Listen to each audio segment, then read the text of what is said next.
कुछ घंटे बाद क्या उत्तर प्रदेश की मुख्यमंत्री योगी आदित्यनाथ की महापरीक्षा शुरू हो जाएगी? दस्तक देता ये प्रश्न इसीलिए क्योंकि कल महाशिवरात्रि है, कल महाकुंभ का अंतिम महास्नान है। कुंभ के अब तक 44 दिन में संगम के जल से लेकर महाकुंभ व्यवस्था तक पर विपक्ष ने सवालों का कटघरा खड़ा किया, लेकिन लगातार 65 करोड़ तक कुंभ पहुंच चुके श्रद्धालुओं की संख्या अब तक हर परीक्षा में योगी सरकार का कवच बनती रही। अब कल की परीक्षा में चुनौतियों का चक्रव्यूह कैसे पार होगा?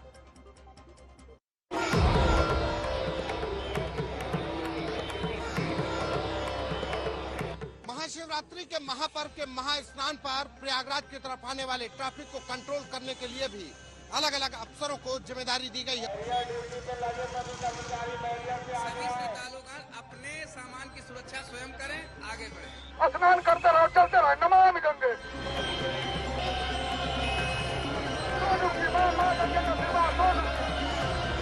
महाशिवरात्रि से पहले जबरदस्त भीड़ है यहाँ पर।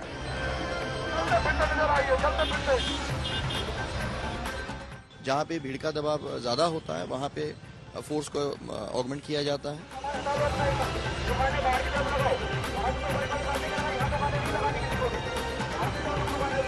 जो भीड़ है वो अलग अलग तरीके से डाइवर्ट हो, इसके लिए प्रशासन ने बड़ी तैयारी की।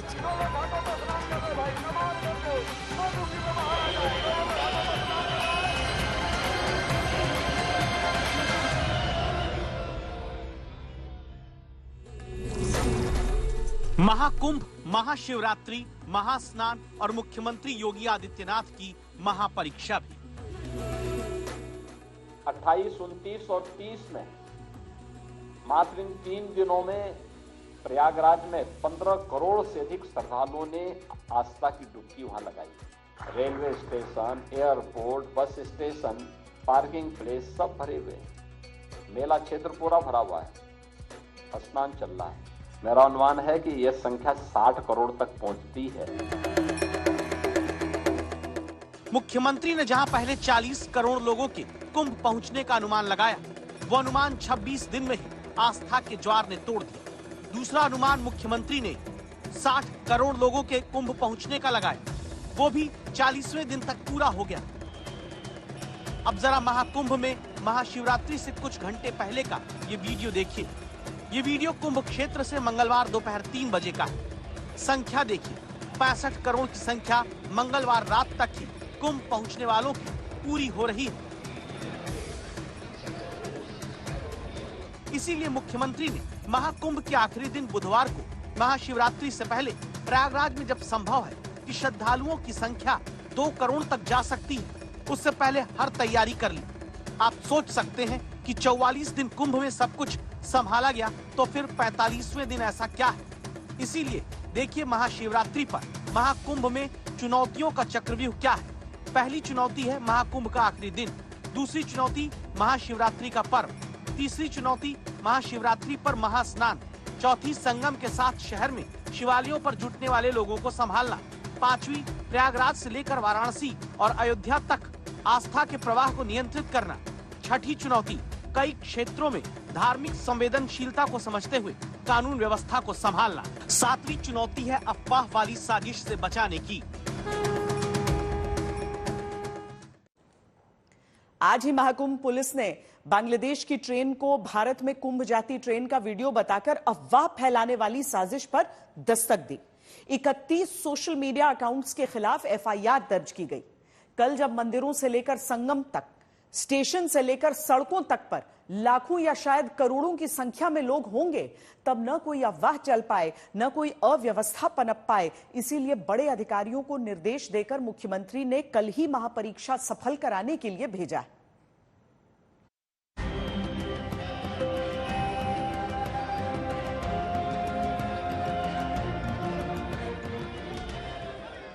भीड़ किस तरीके से उमड़ी है मेरे पीछे आप देखिए कि सिर्फ और सिर्फ आपको भीड़ तिल रखने की जगह नहीं मिलेगी। लोग आ रहे हैं और कल महाशिवरात्रि का जो आखिरी स्नान है उससे पहले जो लोगों की भीड़ आ रही है, जो श्रद्धालुओं की भीड़ आ रही है, उसको नियंत्रित करने के लिए प्रशासन ने बड़े इंतजाम किए हैं।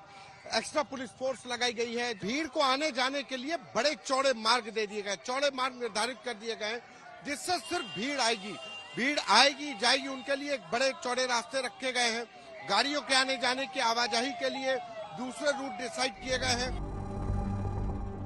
महाशिवरात्रि से पहले मंगलवार को सुबह 10 बजे 50 लाख लोग कुंभ में स्नान कर चुके हैं। शाम 4 बजे तक ये संख्या 1 करोड़ के पार हुई, यानी 6 घंटे में 50 लाख और लोगों ने डुबकी लगाई।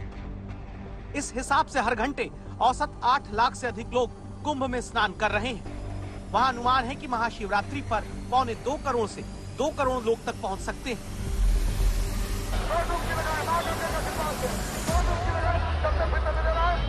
इसीलिए मुख्यमंत्री योगी आदित्यनाथ के निर्देश पर ADG law and order Amitabh Yash अब प्रयागराज पहुंच चुके हैं। आखिरी स्नान पर सब कुछ सुरक्षित रहे, शांति से पूर्ण हो, इसीलिए महाकुंभ में एडीजी स्तर के 4 अधिकारी, 7 आईजी, 3 डीआईजी तैनात किए गए हैं। यहाँ सबसे बड़ी चुनौती है पहले ट्रैफिक संभालना, क्योंकि ये देखा गया हजारों गाड़ियों में लाखों लोगों की पहुंचने के बाद हालात कुछ देर नियंत्रण से बाहर होते हैं, लेकिन इस बार कहा जाता है कि कुछ नहीं होने दिया जाएगा। महाशिवरात्रि के स्नान को देखते हुए प्रयागराज की तरफ आने वाले ट्रैफिक को कंट्रोल करने की जिम्मेदारी एक सीनियर आईपीएस अधिकारियों को दी गई है। हर रूट पर ट्रैफिक की इंटरसेप्टर गाड़ियां रूट मार्च कर रही हैं। ADG PSC Sujit Pandey Prayagraj Mirzapur road पर ट्रैफिक नियंत्रण देखेंगे।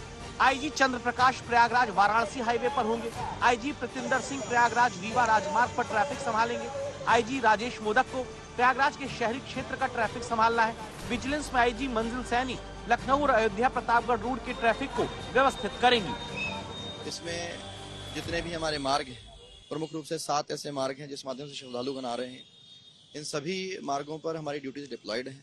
सभी जगह पे पार्किंग से जो ड्यूटीज हैं उसको डायनेमिकली डिप्लॉयमेंट किया गया है। जहाँ पे भीड़ का दबाव ज्यादा होता है वहाँ पे फोर्स को ऑगमेंट किया जाता है। क्राउड कंट्रोल के साथ महाकुंभ के आखिरी दिन दूसरी बड़ी चुनौती शिवरात्रि पर शहर के भीतर की स्थिति को संभालना है, क्योंकि जिस वक्त देश भर से लोग आखिरी स्नान करने संगम पहुंच रहे होंगे, तब शहर के शिवालयों में भी भारी तादाद में लोग जुटेंगे, जिसे एक साथ संभालना चुनौती है। हमारे क्योंकि 23 प्रमुख शिवालय हैं जो चिन्हित किए गए हैं, इसके अलावा सैकड़ों की संख्या में शंकर जी के मंदिर यहाँ पर हैं और लोगों के द्वारा जनरली त्रिवेणी में स्नान करने के बाद में उस गंगा जल से, त्रिवेणी के जल से शंकर जी का अभिषेक किया जाता है। तो उस संबंध में जो सभी लोग इस समय अलर्ट मोड पे हैं, सभी लोगों को फोर्स का डिप्लॉयमेंट करने के बाद उनको ब्रीफ किया गया है।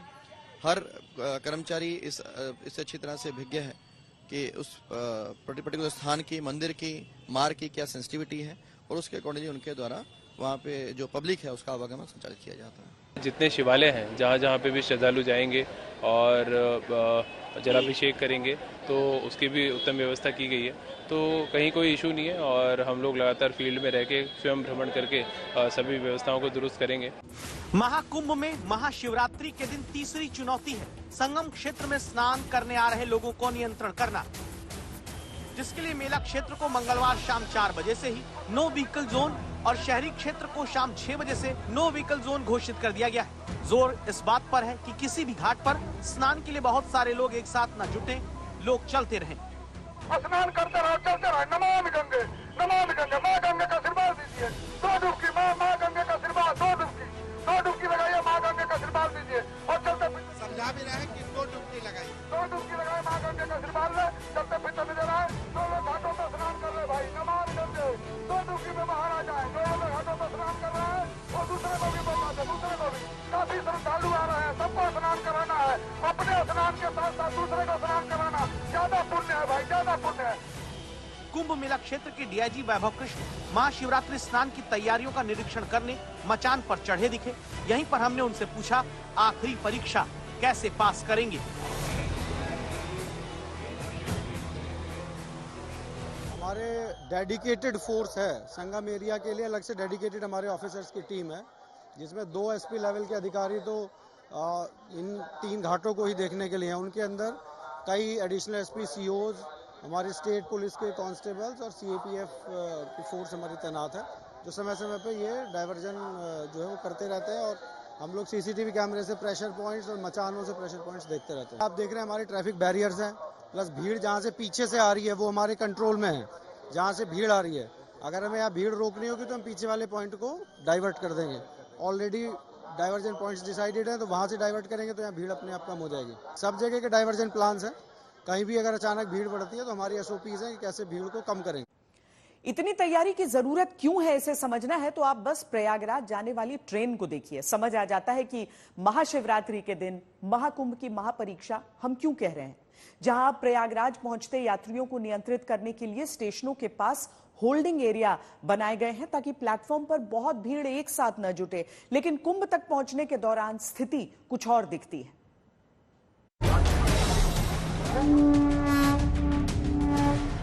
जगह गया बिहार, स्टेशन के प्लेटफॉर्म ही नहीं रेलवे ट्रैक पर तक लोग दौड़ते दिखते हैं, क्योंकि कुछ ही देर में प्रयागराज तक ले जाने वाली ट्रेन आती है।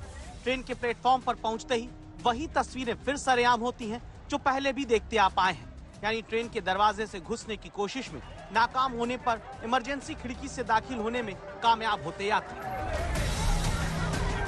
रेलवे कहता है कि प्रयागराज के लिए 150 से ज्यादा ट्रेन चलाई जा रही हैं। वहाँ ये भी सच है कि जितनी ट्रेन प्रयागराज के लिए कुंभ तक ले जाने के लिए चलती हैं, वो महाकुंभ के आखिरी दिन तक यात्रियों के लिए कम ही पड़ती दिखती हैं। तभी तो यूं आम लोग कुंभ जाने के लिए ट्रेन में मजबूरी में चढ़ते नजर आते हैं। क्या हुआ था ट्रेन में? ये चक्कर मारा होगा गर्मी की वजह से, भीड़ की वजह से धक्के के। कैसे निकले फिर? पकड़ के निकाले बाहर। यही ट्रेन है। वो महाकुंभ है? हाँ, महाकुंभ है। भीड़ की वजह से। अभी कैसे है? अभी तो ठीक है। ये उत्तर प्रदेश के उराई स्टेशन की तस्वीर है। यहाँ झांसी से प्रयागराज ले जाने वाली कुंभ स्पेशल ट्रेन पहुँचती है। लोग तुरंत ट्रेन में घुसने की जद्दोजहद करते दिखते हैं। ये तस्वीर बताती है 44 दिन पूरे होने के बाद भी कुंभ के आखिरी शिवरात्रि स्नान तक जाने वालों की संख्या कम नहीं हुई। जहां पहले से ठसाठस भरकर आई ट्रेन में बैठने की कोशिश में कुछ पास होते हैं, कुछ नहीं। जो घुस नहीं पाते वो फिर से सिर से बैग उतार कर इसी भीड़ में अगली ट्रेन का इंतजार करते हैं। उत्तर प्रदेश के चंदौली में दीनदयाल उपाध्याय रेलवे स्टेशन पर भी ऐसे ही श्रद्धालु ट्रेन के इंतजार में दिखते हैं, जिन्हें नियंत्रित करने के लिए व्यवस्था करती रेलवे नजर आती है। आप देख सकते हैं किस तरह से यहाँ पर भीड़ उमड़ी है, और जैसे ही कोई ट्रेन यहाँ पर आती है वैसे ही यहाँ पर श्रद्धालुओं की भीड़, श्रद्धालुओं का रेला ट्रेन की तरफ उमड़ पड़ता है।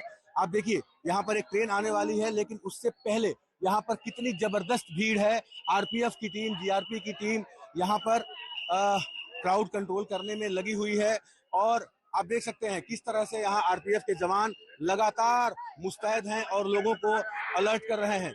हम आपको टॉप एंगल से भी दिखाने की कोशिश करेंगे। आप देखिए जहां भी आप जाएंगे वहां आपकी नजर जाएगी, वहां तक तमाम सिर्फ और सिर्फ ये पूरा प्लेटफॉर्म श्रद्धालुओं की भीड़ से खचाखच भरा हुआ है। और अब प्रयागराज के स्टेशन की स्थिति देखिए, जहां कुंभ से स्नान करने के बाद लौटते वक्त भी ट्रेन में यात्रियों को उसी तरह जाने को मजबूर कर दिया जाता है जैसे वो पहुंचे। लेकिन फर्क ये रहता है कि जो ये पहले कहते आए कि बड़ी अव्यवस्था है, वो संगम स्नान करके लौटते वक्त व्यवस्था की कमियों पर दुख जताने से ज्यादा खुश इस बात पर होते मिलते हैं कि संगम स्नान हो गया तो सब कुछ हो गया। कल महाशिवरात्रि का स्नान है, ऐसे में रेलवे ने अपनी पूरी तैयारियां की है। हालांकि ये भीड़ प्रयागराज के महाकुंभ से स्नान करके वापस लौटने वालों की है। प्लेटफॉर्म पे आप देख सकते हैं कि जो भीड़ है, पूरा प्लेटफॉर्म खचाखच यात्रियों से भरा हुआ है। और कल महाशिवरात्रि का आखिरी स्नान है और ये भीड़ स्नान करके वापस जाने वालों की है। जहां तक आपकी नजर जाएगी, यहाँ पर आपको वो श्रद्धालु स्नान करके वापस जाने वालों की मिलेगी। जगह मिल जाएगा। आप देखिए, चढ़ने पे पता चलेगा। तो स्नान हो गया? हाँ, स्नान हो गया, बहुत अच्छे से हो गया स्नान। व्यवस्था कैसी रखी आपने? ठीक ठाक। किसी दिन 1.25 करोड़, किसी दिन 2 करोड़, मौनी अमावस्या के दिन तो 8 करोड़ तक श्रद्धालु प्रयागराज पहुंचे। जब सरकारी आंकड़े लोगों की गिनती के आते तो ये सवाल विपक्ष ने पहले उठाया कि नंबर बढ़ा चढ़ाकर बताए जा रहे हैं। फिर संख्या जब सड़कों, हाईवे, स्टेशन पर दिखी तो विपक्ष के सवाल गिनती को लेकर कम हुए। लेकिन ये सब जानना चाहते हैं कि आखिर कुंभ में कितने लोगों ने डुबकी लगाई, ये गिना कैसे जाता है। हमने उस कैमरे को ही आज पकड़ा जो रोज गिनती करता है। जब सरकार कहती है कि 44 दिन में 65 करोड़ लोग पहुंच चुके हैं, तो क्या आपके मन में यह सवाल नहीं आया कि आखिर महाकुंभ में पहुंचने वालों की संख्या कैसे गिनी जा रही है? जब सरकार कहती है कि महाकुंभ में अब तक 23 दिन से ज्यादा, रोज 1 करोड़ से अधिक और 7 दिन तो 2 करोड़ से भी अधिक लोग कुंभ स्नान करने पहुंचे, तो क्या कुछ नेताओं की तरह ये शंका आपके मन में भी आई कि कुंभ में डुबकी लगाने वालों की गिनती कैसे की जा रही है? डेटा कैसे कैलकुलेट होता है, जो रोज फिगर्स सरकार द्वारा ऑफर किए जाते हैं वो कैसे कैलकुलेट होते हैं, वो आज हम आपको दिखाएंगे। इस वक्त हम मौजूद हैं इंटीग्रेटेड कमांड सेंटर में और यहाँ पर पीछे जो स्क्रीन लगी हुई है, यहीं से जो डेटा है ये डैशबोर्ड से कलेक्ट करके शेयर किया जाता है किसी एजेंसी को, जिसके बाद ये कैलकुलेशन होता है और ये फिगर्स सामने आते हैं। जो ये डैशबोर्ड आप देख पा रहे हैं यहाँ पर, इससे ये AI पर आधारित डैशबोर्ड है और ये एक तरीके से मेले की हेल्थ जो है वो डिस्प्ले करता है। जो ग्रीन बार्स आप देख रहे हैं, तो इससे हमको ये जानकारी हो जाती है कि कहाँ पर इंटरवीन कब करना है। साथ ही इसी डेटा का प्रयोग करके जो एजेंसी है वो कैलकुलेट भी करती है इसी, और उस प्रकार से फिर वो फिगर्स रिलीज की जाती है।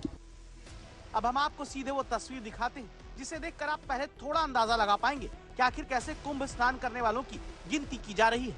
ये वीडियो देखिए जिसमें लोगों पर एक घेरा हरे रंग का दिखता है और ऊपर संख्या गिनती हुई आती है। सदियों से चलते आ रहे कुंभ में 21वीं सदी में आर्टिफिशियल इंटेलिजेंस का ये कमाल कैसे, विस्तार से समझिए। महाकुंभ में 500 AI कैमरे लगाए गए हैं जो आर्टिफिशियल इंटेलिजेंस की मदद से लोगों की गिनती करते हैं। सबसे पहले ये देखा जाता है कि कितने क्षेत्र में एक वक्त पर कितने लोग मौजूद हैं। फिर जो लोग दिखते हैं उनके दिखते सिर की गिनती होती है और तीसरी बात है चेहरे से पहचान करना, यानी AI कैमरे से लोगों के चेहरों को पहचान करके उनका डेटा बनता है। महाकुंभ में जो AI लगाए गए हैं, अलग अलग यूज केस के अलग अलग पर्पस हैं।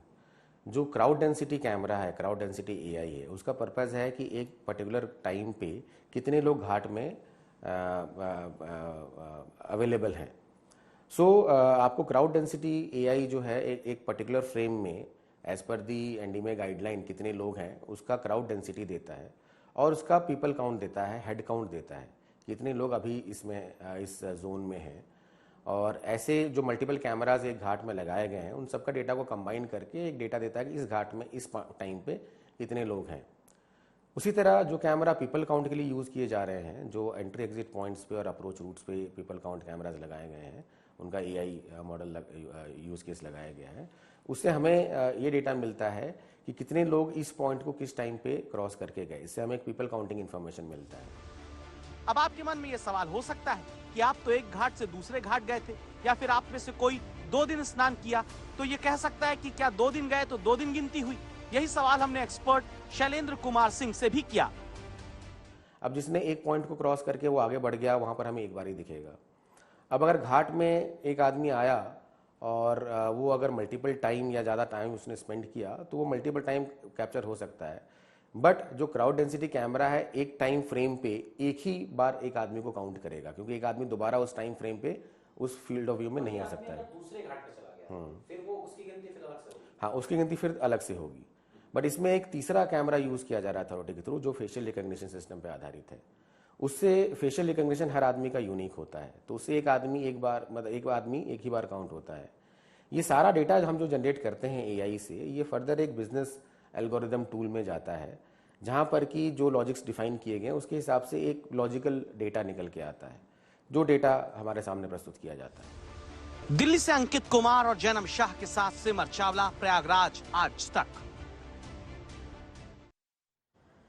चूंकि देश के अलग अलग हिस्सों से लोग पहुंच रहे हैं, दिल्ली रेलवे स्टेशन पर भी काफी भार रहता है जो यात्री जिस संख्या में निकलते हैं। तो रेल मंत्री अश्विनी वैष्णव नई दिल्ली रेलवे स्टेशन पर पहुंचे हैं वहां की व्यवस्था का जायजा लेने के लिए, देखने के लिए कि सब व्यवस्थाएं वहां पर ठीक है या नहीं। जिस तरीके से महाकुंभ जाने वाले यात्रियों की जो संख्या प्लेटफॉर्म पर इतनी अधिक थी, जिस कारण भगदड़ भी वहां पर हुई और 18 लोगों की जान गई, उसके बाद से सरकार की तरफ से कोशिश ये रही कि किसी तरह की कोई चूक कहीं पर न नजर आए। ये सारा होल्डिंग एरिया जो बना है, इसमें 34 काउंटर है ना, 36 टिकट काउंटर्स बने हुए हैं और साथ में जो ऑटोमेटिक टिकट वेंडिंग मशीन है वो भी लगी हुई है। इससे पैसेंजर्स को स्टेशन के अंदर जाकर टिकट खरीदने के बजाय स्टेशन के बाहर ही सारे टिकट मिल रहे हैं। अभी कई पैसेंजर्स के साथ मैंने बातचीत भी की है, काफ़ी उन्होंने संतुष्टि जताई है इस व्यवस्था से। 2013 का कुंभ जब उत्तर प्रदेश में सरकार अखिलेश यादव की थी, 2025 का महाकुंभ जब सरकार योगी आदित्यनाथ की है। फर्क यह है कि 2013 के कुंभ में प्रभारी आजम खान थे, अब की बार खुद मुख्यमंत्री ने प्रभार महाकुंभ का संभाला है और अब इसी पर होती सियासी दस्तक देखिए। आपके समय में मुख्यमंत्री को फुर्सत नहीं थी कि उस आयोजन को देख सकें, उसकी समीक्षा कर सकें, और इसलिए उन्होंने एक नॉन सनातनी को कुंभ का प्रभारी बनाया था। लेकिन यहां पर मैं स्वयं इसकी समीक्षा कर रहा था, लगातार कर रहा था और लगातार कर रहा था।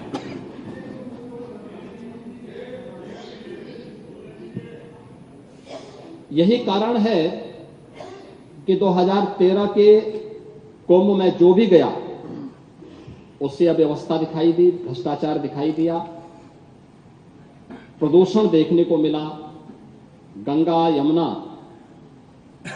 की मां सरस्वती की त्रिवेणी में स्नान करने लायक जल नहीं था और मॉरिशस के प्रधानमंत्री उसके उदाहरण हैं, जिन्होंने स्नान करने से ही इनकार कर दिया। बीजेपी वाले, जो लखनऊ वाले बीजेपी वाले हैं, वो अंग्रेजी कम पढ़ पाते हैं, सुनने में आया है।